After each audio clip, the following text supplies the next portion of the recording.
Cordelia Ravenscraftoft raised a $99,000 check above her head, smiling smugly at the hundreds of wealthy guests packed inside the Grand Hotel ballroom.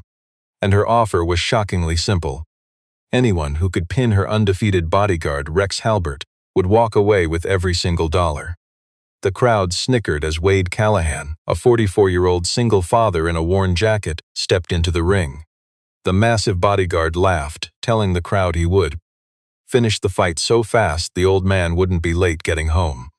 But 10 seconds later, Rex was face down on the mat, arm-locked, completely helpless. Wade didn't even glance at the money. Instead, he stared at Cordelia and whispered, "Your bodyguard just sent your exact location to a device outside." Stick around to find out what Wade saw in those 10 seconds that nearly collapsed the entire Ravenscraftoft empire. The Davenport Grand Hotel dominated a massive city block in Stonehaven, Texas. Its towering lobby chandelier glowed with 60,000 crystal drops worth more than a yearly salary. And Ravenscraftoft Global Holdings had booked every floor above the 14th for their exclusive charity gala. It was an event mixing genuine charity with the kind of polished corporate theater that kept board members happy and journalists well-fed. Yet the true centerpiece was not the expensive auction tables or the elegant string quartet playing softly near the main bar. It was a 20-foot fighting mat rolled out right beneath the hotel's vaulted ceiling. Surrounded by harsh spotlights, the setup felt more like a professional prize fight than a quiet fundraiser. Cordelia Ravenscraftoft stood at the microphone in a designer dress worth more than a decent used car, clutching the massive check she signed earlier that afternoon. She certainly didn't look like someone who expected to lose a single dime tonight. She announced $99,000 was waiting for any brave challenger who could put Rex Halbert down in a single bout. Then she smiled with the absolute arrogant confidence of someone who already knew exactly how this would end. Wade Callahan hadn't even come to the Davenport Grand to fight. His humble local self-defense gym ran out of a converted warehouse on the edge of town, was only invited to run a quick safety demonstration before dinner. Just a little display to make the wealthy donors feel like they were learning something useful. Wade kept his demonstration simple and quiet, guiding guests through basic wrist locks and simple self-defense moves. He fully planned to grab his small appearance fee and head home before the main event even started. He was refilling his water cup near the back hallway when his daughter, Marlo, called. Her voice carried that distinct, careful hesitation she always used when she was about to confess something he wouldn't like. She quietly admitted she had signed his name up for the $99,000 challenge weeks ago. She admitted she was desperate, apologized, and then dropped a devastating bombshell. Their gym had only 47 days left before the bank closed on their entire building, seizing their equipment and the land itself. But that $99,000 on stage would save everything. It was just enough money to fund his free veteran training for 6 months. Wade had been bleeding cash ever since his wife passed away. Wade stood in the hallway, drank his water, then stepped inside the ballroom. Rex Halbert watched him approach, making no effort to hide his amusement. Rex was 36, 6'3", and built like a giant who used his massive frame as a professional resume. He had not lost a single match in 4 years since Cordelia made him her chief of security. He sized up the older man in about the time it takes most folks to shake hands. The old age, the plain clothes, the total lack of muscle definition. And you might notice his little gym only had 7 reviews online. Rex promised the crowd a fast finish so the old man could get home before his joints seized. The wealthy audience laughed right on cue. It was the smug laughter of people who thought they already knew the ending. Wade kept quiet and calmly stepped onto the mat. The fight started with Rex throwing a heavy overhand right, a move that only worked on someone who had not spent 20 years reading how bodies move under pressure. Wade slipped inside the punch, shifting his weight directly to Rex's lead side. He used the giant's own momentum to drag him off balance. Then he locked him in a standing armbar, folding the giant to the floor with effortless, clinical precision. The clock stopped at 10 seconds. Wade let go of the arm before Rex even realized he had lost, then crouched beside him, asking in a quiet whisper, far from the microphones, if he was injured. Rex, whose shattered pride hurt far worse than his body, just stared blankly at the ceiling. Wade stood up, adjusted his jacket, and waited for the sudden silence to settle. Cordelia descended from the stage, holding the check in her hand. She glided through the completely silent, stunned crowd with absolute poise. It was the practiced grace of someone used to handling situations that did not go her way. She handed over the check, declaring the prize money was his, clean and simple. No paperwork required except a tax form. Wade took the check and folded it in half. Then he noticed the tiny earbud still nestled inside Rex's left ear, which the guard had never taken out. Even though they were on a secure exhibition mat, where no active comms should be running, the flashing light on the tiny device was blinking in a rhythmic pattern Wade had seen only once before years ago. In a dark previous career, under circumstances you and I would spend a lifetime trying to forget. He glanced from the flashing earbud to Cordelia, speaking softly so only she could hear. Your personal bodyguard just transmitted your precise location to a device completely outside of your building's security system. Cordelia's face remained completely unreadable. Wade recognized it instantly as the shield of someone who controls their face before their thoughts. There was no shock or denial, just a cold, calculated stillness.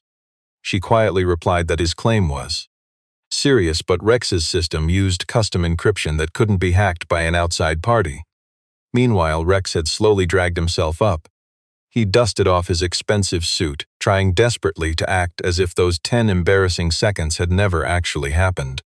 They claimed the high-tech earpiece used a secure, closed frequency, and that any outbound signal went straight to the hotel's internal security hub. Gideon Crowhurst, Ravenscraftoft's smug director of global security, slipped out from the elite crowd. With the smug authority of a man used to deference, he warned Wade, using a polite but icy tone to make it clear that their security was elite, flawless, and absolutely not open to some outsider's amateur review.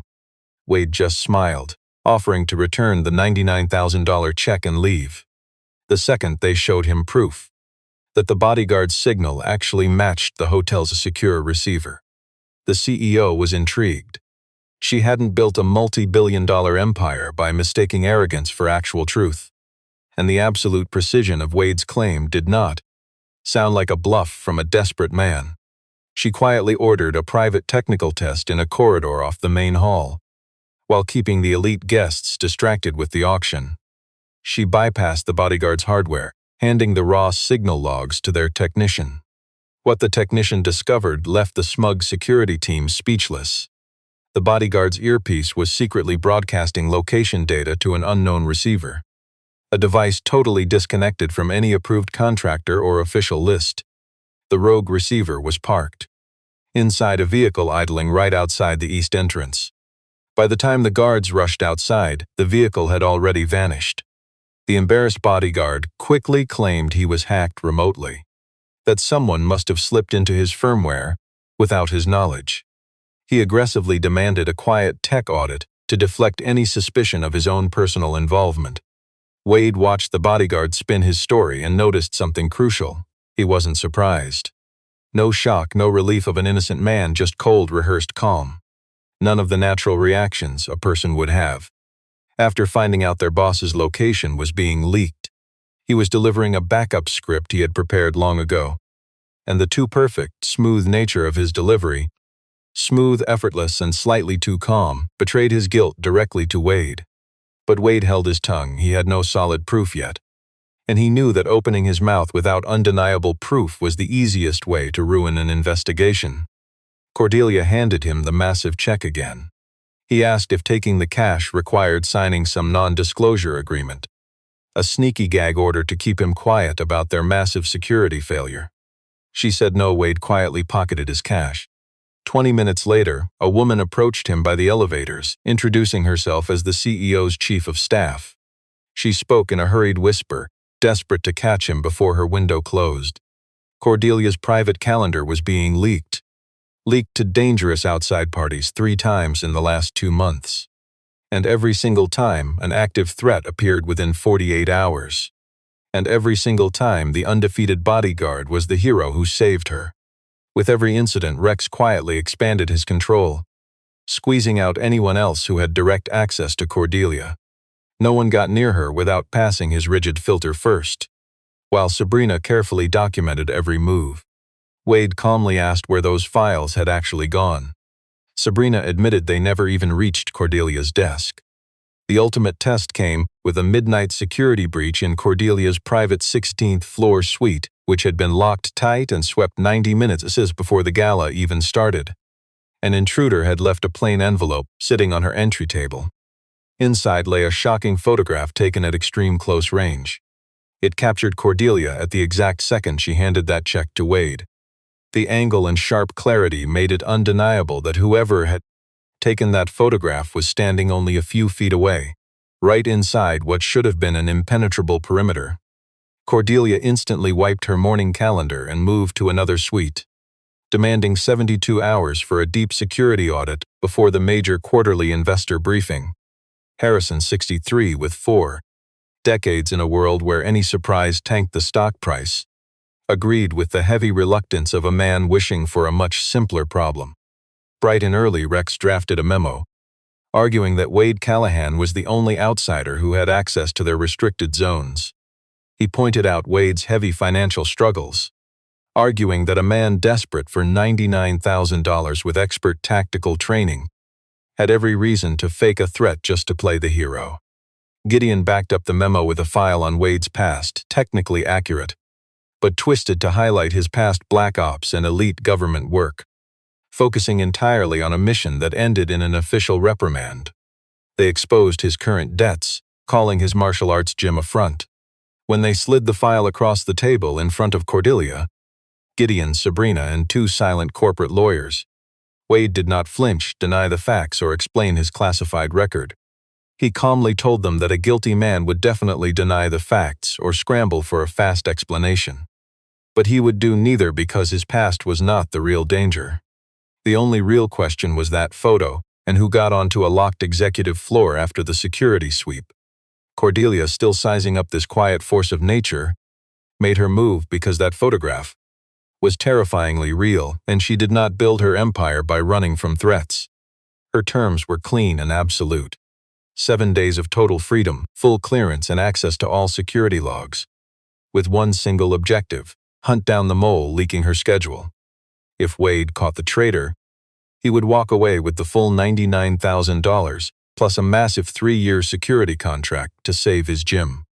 But if he failed or used his access to publicly leak any secrets about their operations, he would walk away with nothing, locked under a strict gag order.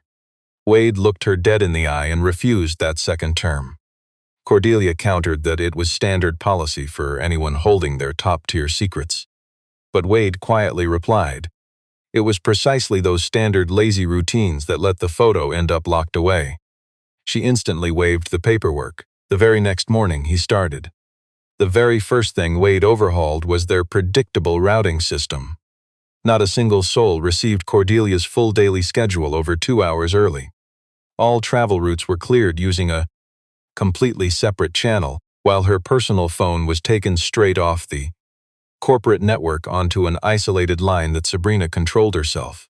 Next, he personally inspected every single vehicle in her executive fleet. He physically examined the chassis and every single body panel, telling the transport manager that any last-minute driver swap demanded double clearance from both himself and Sabrina before leaving.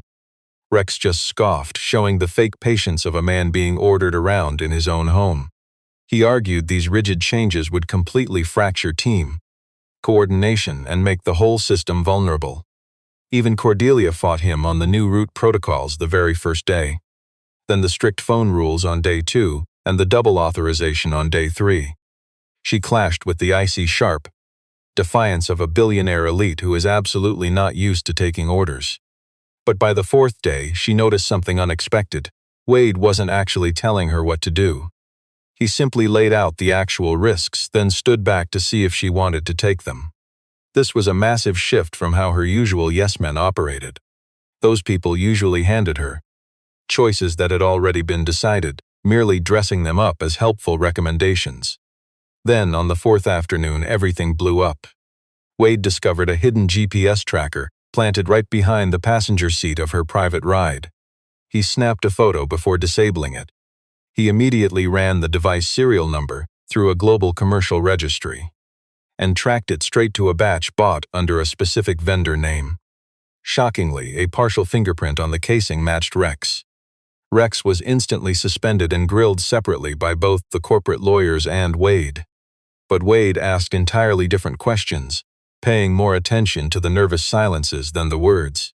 Yet Rex's story stayed consistent across both interviews. He admitted he touched a similar tracker during a security drill 6 weeks ago. Gideon had handed it to him, ordering him to practice mounting it during a routine safety audit. He had absolutely no clue the live device would actually be slipped onto her car. The security footage from the executive garage showed Rex entering during the exact time frame, which seemed to prove he was guilty. But when Wade analyzed the same video, he spotted a 7-minute gap in the coded timestamp of the creep actual file header versus the main building server log. This was proof of a deliberate hack done by an insider with full admin access to the system. But that wasn't all. The figure on screen walked with a distinct gait that simply didn't match Rex's natural stride. Wade had spent 4 days closely studying how Rex moved, and he knew the truth instantly. Cordelia demanded to know why he defended the very same man who tried to kick him out of that ballroom 2 nights ago. Wade calmly replied that personal dislike was not the same as having actual grounds to blame them, framing Rex with nothing but easy. Evidence would let the real traitor stay hidden exactly where they wanted to be. Completely untouched, that quiet answer stunned her in a way she rarely experienced. You see, she was used to fast-talking yes-men who made reckless, rapid decisions. They treated loud arrogance as a substitute for truth, only telling her what she wanted to hear. Because giving Cordelia Ravenscraft the hard, cold truth was a massive career risk that none of them dared to take. Next, Wade pulled the security system logs and discovered something highly suspicious. Admin passwords had been used by 2 different accounts on that exact night. One belonged to Gideon Crowhurst, and the other to Sterling Ravenscraft. That was the vice president and Cordelia's own first cousin. He had absolutely no business logging into the security network at 11:15 on a Tuesday night. Meanwhile, the footage of Rex losing the match had already gone viral. We both know how fast bad news spreads. Leaked by anonymous sources, the high-quality video footage was perfectly edited. The media painted Cordelia as unstable, claiming she fired her entire team to hire a man she met just 48 hours ago. They framed her as emotional, unstable, and highly reckless. Several articles even quoted anonymous insiders close to the company board. All of them questioned the female CEO's decision-making and her constant security failures. Sterling used this bad press to attack her in a board email, which was quietly forwarded to Cordelia. A few nights after discovering the logs, the corporate office was dead silent, and the secretary had gone home. Cordelia sat right across from Wade in the quiet conference room they had been using as a workspace and asked if he felt humiliated by all the names the media was calling him. Wade calmly told her he had heard far worse. But he admitted he hated the idea of his daughter Marlo thinking her dad just beat people up for cash. Cordelia noted that the national news was calling him a 10-second dad. It was factually true, but it certainly was not meant as a compliment. Wade stared down at his coffee, quietly mentioning that Marlo was only 17 when her mother passed away. Since then, he had spent every single day working hard to be a father she could be proud of, without having to explain himself. Cordelia stared at him with a look that was not pity, nor was it simple admiration. It was a rare, deep respect that she couldn't quite put into words. Exactly 2 nights after that talk, Rex bypassed the weak security guard shift and knocked on Wade's door while he studied the financial files. Rex announced he had finally made a choice, knowing that every choice had serious consequences, but the price he wanted to pay was telling Wade the truth. He revealed what Gideon was planning for the investor conference in 48 hours. Gideon had set up a trap arranging to take Cordelia to a secret, alternate safe house. This isolated location did not exist on any official company emergency layout. It was only mentioned out loud, never written down, and Rex had barely discovered it. Rex only took the job because he believed he was just the driver. For 2 years, Rex served as Gideon's pawn, never once questioning the game. He ran every single diversion drill. Gideon ordered them as emergency drills, and Rex trusted his boss to do his job. He handled the security threats, simply because that was what he was hired to do. He accepted the higher clearance and the extra authority. After all, when someone hands you more power, you rarely stop to question what they are truly building. But Rex was no fool. He was just incredibly confident. In this world, blind confidence is deadly. It never stops to question its own foundation the way doubt does. Wade listened to Rex's story and quietly confirmed his own darkest suspicions.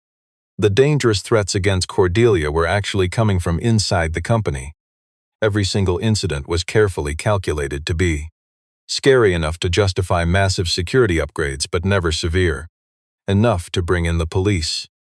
Each fake threat grew Gideon's power while stripping away Cordelia's freedom. It painted her as a helpless chief executive who couldn't survive without Gideon's private security team. Rex was the visible puppet, Gideon was the puppet master, and Sterling Ravenscraftoft was the wealthy client. Meanwhile, Sabrina spent 36 hours digging through the subsidiaries' books. Secret financial records. She worked with the fierce focus of someone who had waited years for this exact chance. She uncovered 17 secret transactions over 14 months from a Ravenscraftoft company to a shadowy security shell firm registered in Delaware, using a fake name that was completely hidden from the official records. She traced the ownership through 2 shell companies straight to a familiar name, a name that popped up twice on Gideon's calendar for lunch. Sterling was literally paying for the terror campaign using corporate funds. He hid the payments inside a quiet subsidiary, labeling them as standard security consulting contract fees. But the goal wasn't to physically hurt Cordelia. They wanted her to look paranoid and unstable, utterly dependent on security systems she couldn't control or comprehend. Each missed meeting and false alarm was a page in their carefully crafted story. Sterling was building a damning case to present to the board about a CEO whose rising paranoia was actively ruining her ability to lead the company, a leader losing her grip, a boss who urgently needed adult supervision under a new corporate structure he would design and run. The upcoming investor conference was his chosen day for the coup, and his master plan required Cordelia to be completely absent. When Wade showed Cordelia the hard evidence, she went absolutely still. It was that icy stillness she used when trying to bury an emotion that would otherwise show. She instantly reached for her phone to call Sterling and demand answers. But Wade placed his hand firmly on the desk, right in front of her. He didn't grab the phone, just offered a physical barrier between anger and action. He warned her that calling Sterling just wanted to make sure she got the bait, buying him time to hide the evidence before any real investigators could look at it. Cordelia snapped that she didn't take orders. Wade calmly told her he wasn't bossing her around. He was showing her the right way to handle Sterling. Instead of just throwing punches, he was playing to actually win. She asked why he always kept everyone at arm's length. Not physical distance, but the kind of walls you build when you decide early on that happiness is off limits. So Wade opened up about the mission that ended his military career. He had followed a bad order, trusting a corrupt system instead of his own sharp instincts. Then came the weeks of forced leave that followed, while his wife lay dying in a hospital, fighting a terrible sickness they kept from Marlowe until there was nothing left to do but watch her fade. That's when he learned to double-check everything. Check every detail yourself and accept that everything else is a trap waiting to spring on you. Cordelia warned him that you can't build a life out of emergency exits. But before they could even finish that thought, Marlowe called with bad news. A man had shown up at the gym with bank papers, claiming the bank was seizing the whole place tomorrow morning. And those papers had Cordelia Ravenscroft's signature on them. But Wade didn't panic. He went straight to the bank's database to verify the debt. Sure enough, someone had bought up his entire loan just 3 days ago using a shady shell company with absolutely no public records. The purchase price was the exact amount he owed, which meant someone leaked his private financial records from the bank, or they had an insider working directly for them. The signature on the notice looked just like Cordelia's, but the ink pressure and shaky lines were completely off. Wade recognized the fake instantly from a forgery class he took 12 years ago in elite training. Sabrina confirmed it. In under 90 minutes, proving Cordelia hadn't been in contact with any banks during that entire time. Sterling had set the trap very carefully. They wanted the public to believe that Cordelia had targeted a broke, vulnerable guy like Wade, bribed him into her circle with a massive cash prize, and then used corporate funds routed through a holding company to seize his gym and control him. The rumors would suggest that their relationship was a secret affair instead of a professional job, that she used company cash to bail out her lover, leaving the man advising her completely dependent on her money and continued goodwill. It was a masterclass in weaponized lies mixed with twisted truths. And put together, this fake story would easily survive a news cycle and ruin the upcoming board vote. Wade let the truth sink in, then calmly told Cordelia he was walking away. He had a real reason to walk, and he wanted to say it plainly so she wouldn't misread his intentions. Marlowe getting targeted was his fault. He took the job knowing the predators inside that building would hunt. They would dig for leverage, and he had failed to shield the one person he cared about from a threat he should have predicted. He told them he could never ask a 19-year-old girl to pay the price for a corporate war she had nothing to do with. Cordelia did not beg him to stay. Instead, she quietly handed Marlowe the contact for an independent lawyer who specialized in real estate wars and had absolutely zero ties to Ravenscraftoft Global. She made sure Wade knew this legal firepower was theirs, no matter his decision. She told him straight up he could walk away. No manipulation, no desperate bargaining, just pure, cold respect.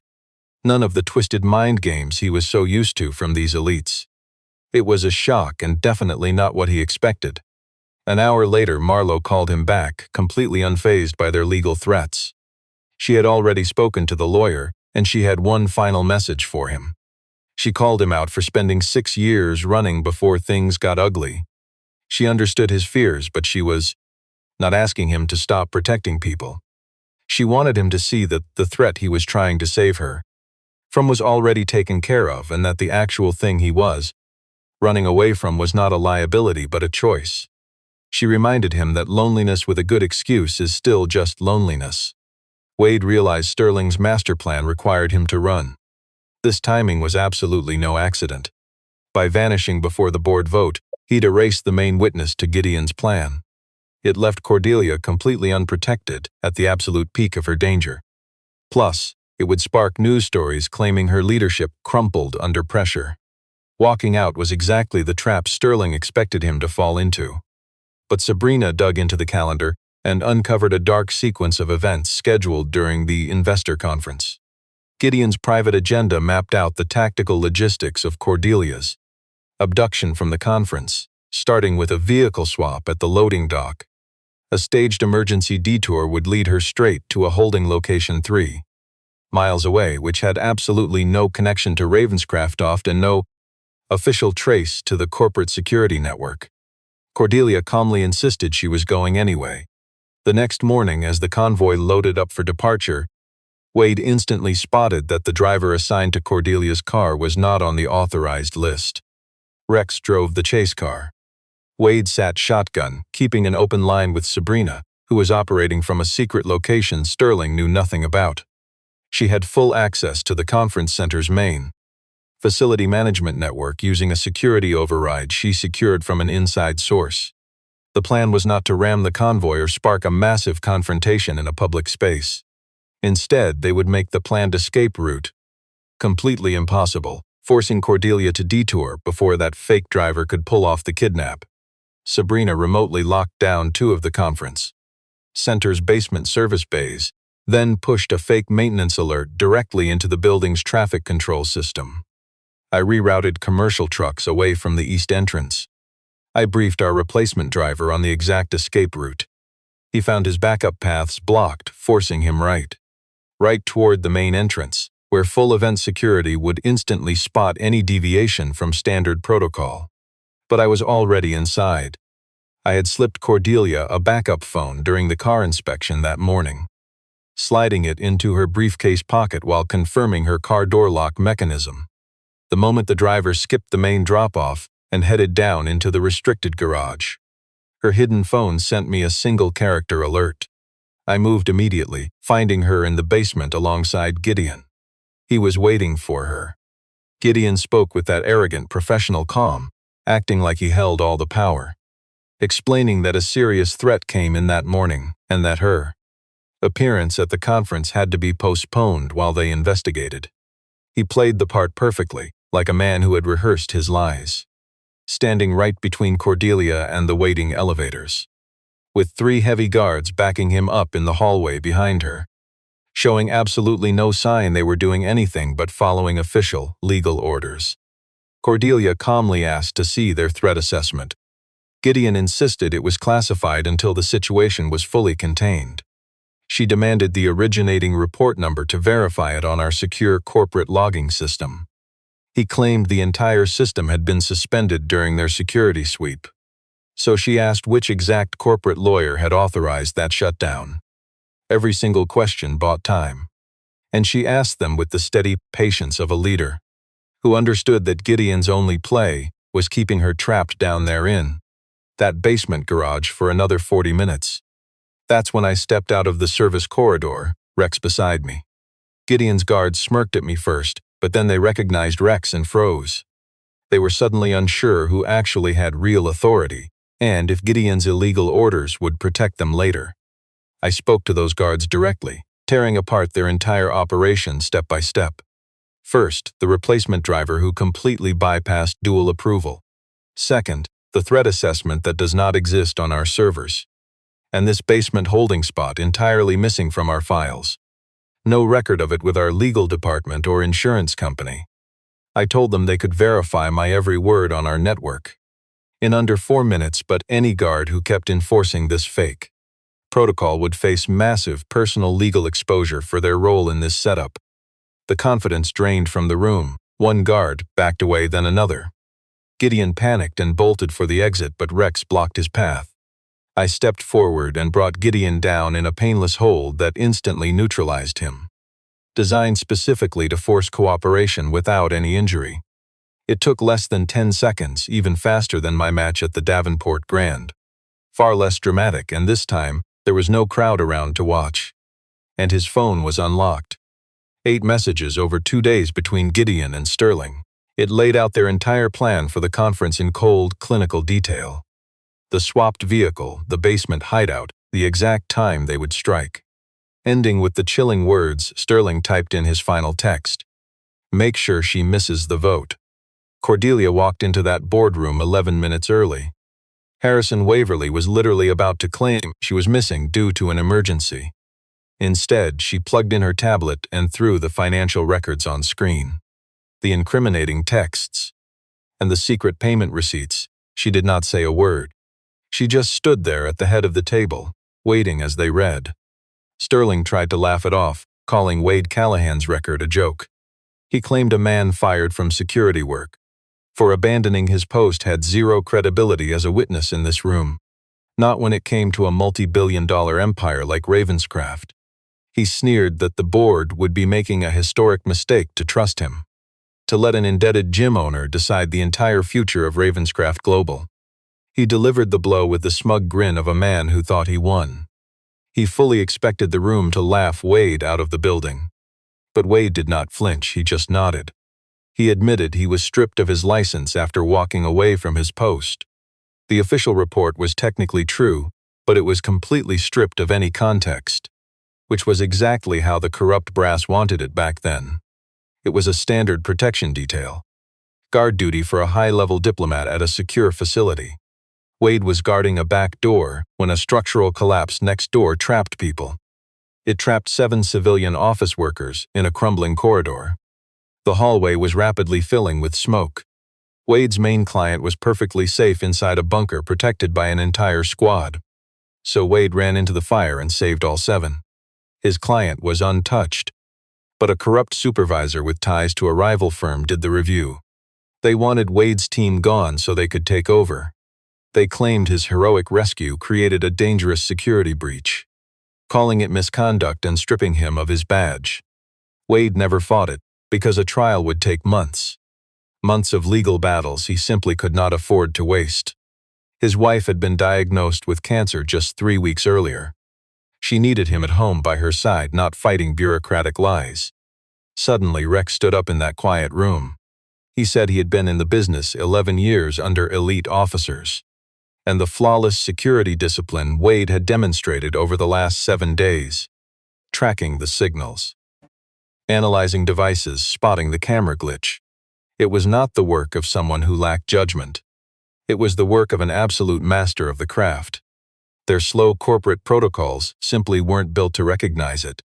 He dropped this bombshell without warning, instantly paralyzing the entire room of wealthy elites. Cordelia didn't ask the high and mighty board to just take her word or trust Wade's.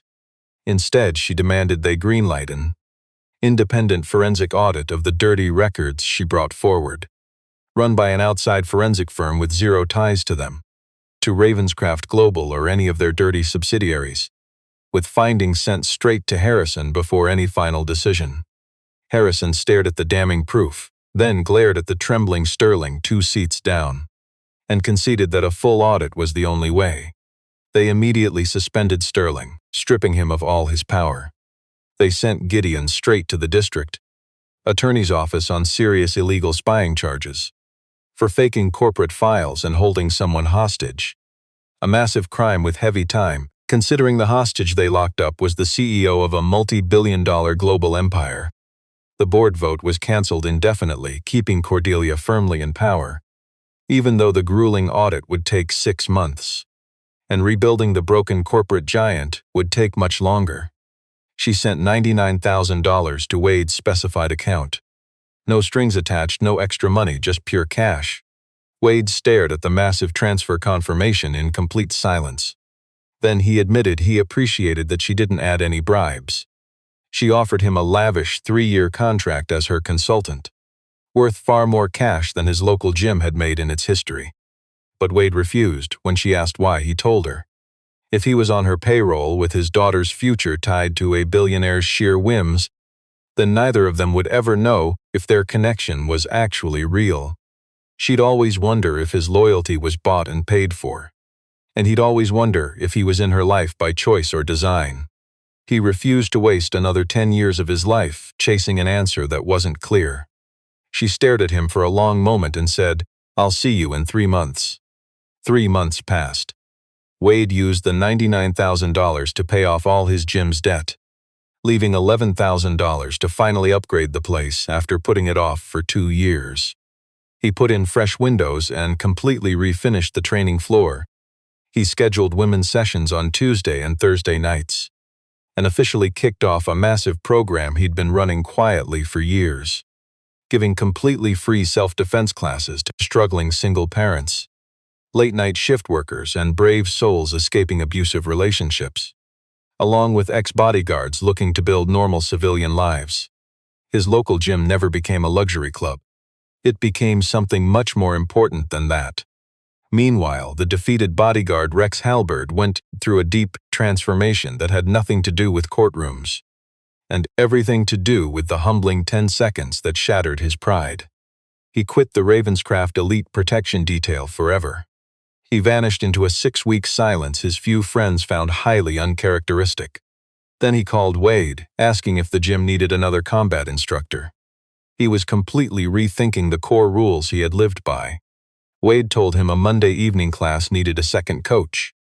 Rex showed up that next Monday. During his first class, he admitted that getting destroyed in 10 seconds was actually the least painful part. Getting humbled in front of that massive crowd had finally taught him a vital lesson. The massive difference between a reputation built on never losing and real capability built on knowing what to do. Cordelia completely rebuilt her executive, elite security division from the ground up. She separated raw security details from executive scheduling, and brought in an independent rotating security advisory committee. She required strict multi-person sign-offs before anyone could ever alter her travel route.